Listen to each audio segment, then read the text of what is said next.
back to Now 100.5, today's best hits without the rap at 7:13. And oh wait, I'm in Good Day Sacramento now. Yeah. I'm sorry. Yeah. No rap here though today. No. Here's Mark with entertainment. Actually, occasionally we will break off some rap on Good Day Sacramento.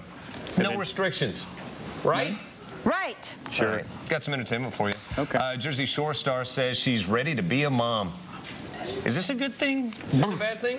Chill just went through spine. Yeah, JWoww just told Life and Style things are going well with she and her boyfriend Roger. She sees a baby in their future. She went on to say she doesn't see sticking with reality TV much longer. She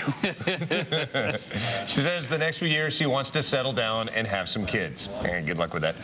Even though JWoww says she doesn't see herself in reality TV much longer, MTV has given the green light for 2 Jersey Shore spin-off shows. Can't wait. Yeah. This is the sign of the apocalypse. Yay. The programs are going to feature Snooki, Pauly D, and JWoww. The reality projects don't have a name yet, but they'll follow the lives of all 3 of them. It's set to start production later this year and air in 2012. MTV head of production says they're excited to, quote, put the spotlight on their lives away from the shore. Season 4 of Jersey Shore will be shot in Italy. No sparking round of applause going on in studio? Yeah, yay, right. great. Exactly. My sources at TMZ saying that Lindsay Lohan beat out Selena Miller and Blake Lively for her new role as John Gotti's daughter in a movie. Sources are also saying that Victoria Gotti handpicked Lindsay Lohan herself. Oh. Not surprising, because Victoria is a good friend of the Lohan family, so there's that. Alec Baldwin seems to be taking back his recent prediction that his show 30 Rock on NBC is going to end after next season.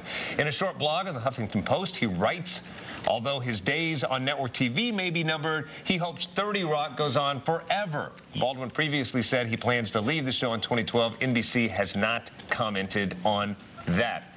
Speaking of entertainment, a little bit later on, Bo Bice is in concert tonight. Someone has made, by hand, a guitar shaped like the state of Alabama, featuring every country music sensation from Alabama ever etched in it. It's gorgeous. We're going to play it and show it to you a little bit later on. Really? Every country music person from Alabama? I could be in it. You could be in it. I sold 1 song once. Did you really? Yeah, well, my buddy was drunk and he was a songwriter in Tennessee, but he bought it. Hey, get to Etchin' Stark on that guitar quick. Exactly. Nice. I'll pose. Here's Tina with some traffic. Hey, T. Hi, guys.